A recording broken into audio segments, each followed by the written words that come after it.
ketemu lagi dalam pembahasan angka indeks.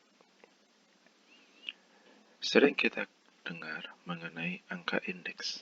Apa itu angka indeks?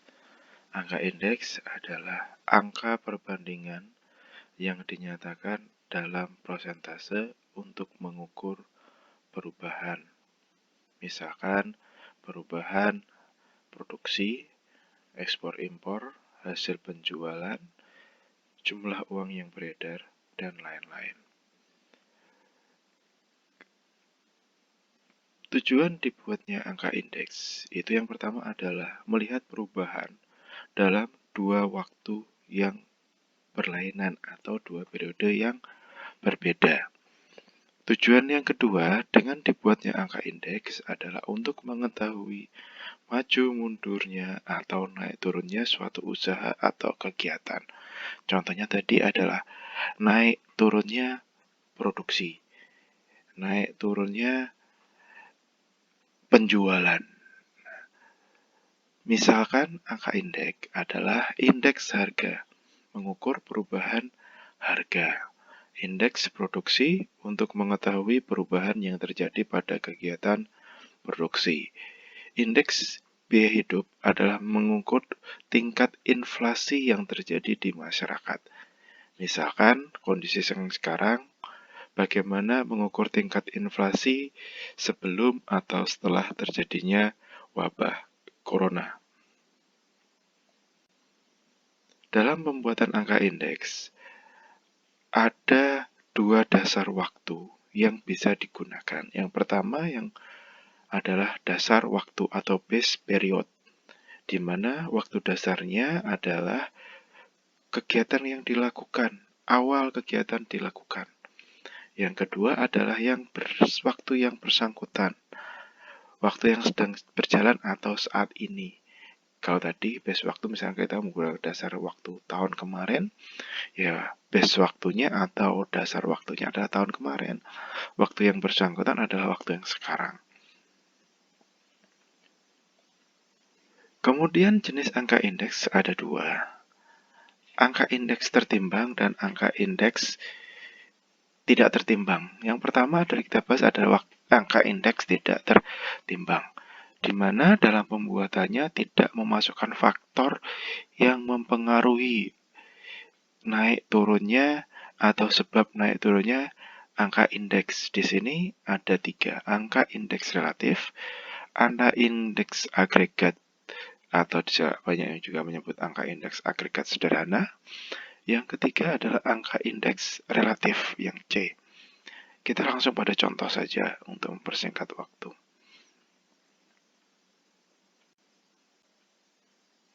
Angka indeks relatif di sini, ini menggunakan tahun yang lama. Misalkan di sini perkembangan harga beras dari tahun 1998 sampai dengan tahun 2002, di mana harga per kilogram yang kita pakai tahun dasarnya ada 98. Tahun patokannya adalah 2500. Berapa perkembangan indeks harga beras tahun 2002 atau 2001? Di sini kita pakai adalah tahun dasarnya adalah 1998, yaitu 2500. Angka tahun 2009 dibagi dengan tahun dasarnya 2750 dibagi dengan 2500 dikalikan 100%. Jadi ketemu. Sehingga kalau di soal ini kita lihat angka indeks relatifnya tahun 2001 sebesar 120%, artinya jika dibandingkan tahun 1998 harga berasnya ada kenaikan sebesar 20%, di mana yang menjadi tahun dasar di sini itu menjadi 100%. Sehingga kalau kita melihat kenaikannya adalah 120% dikurangi 100%, maka ada kenaikan sebesar 20%. Oke, kita lanjutkan. Angka indeks agregat sederhana. Contoh yang kita pakai di sini adalah komoditi. Misalkan di tahun 2001, kita lihat komoditi A, B, C, D. Misalkan beras, daging, jagung, kemudian yang lainnya misalkan daging juga bisa jadi daging ayam atau daging sapi. Udahlah, kita abaikan itu. Komoditi A, B, C, dan D. Harga 2001, komoditi A 2000.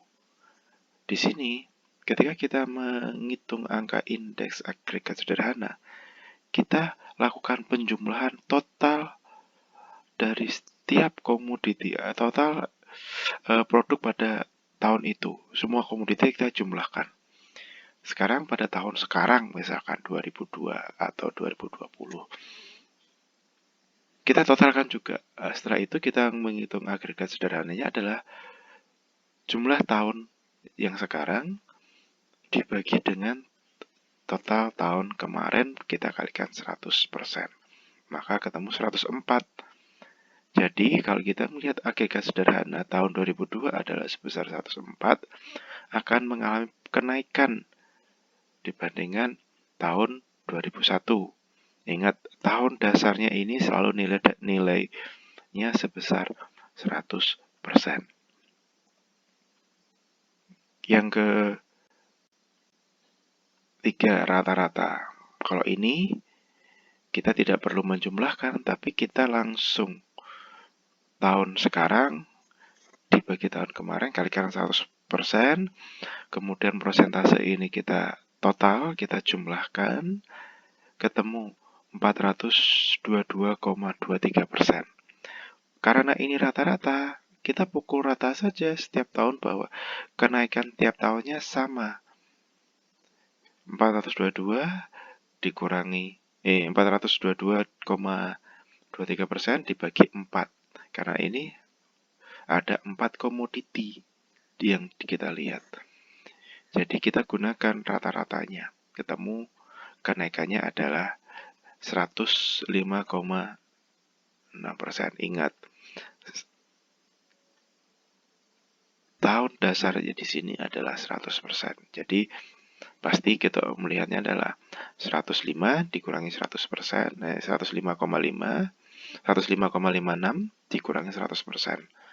Maka ketemu 5,56% di tahun 2.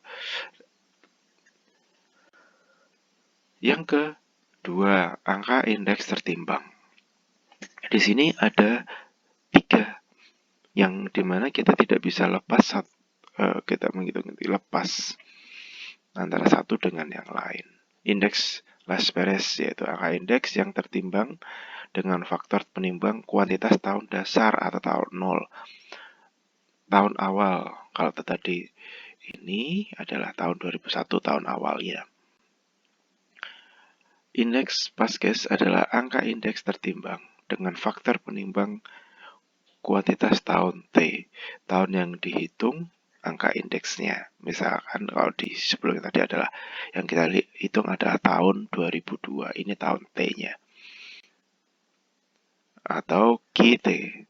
Indeks Irvin ini merupakan indeks yang ideal. Irvin Fisher menghitung indeks, ada kompromi di sini dengan mencari rata-rata terukur dari Las Perez dan indeks pasca.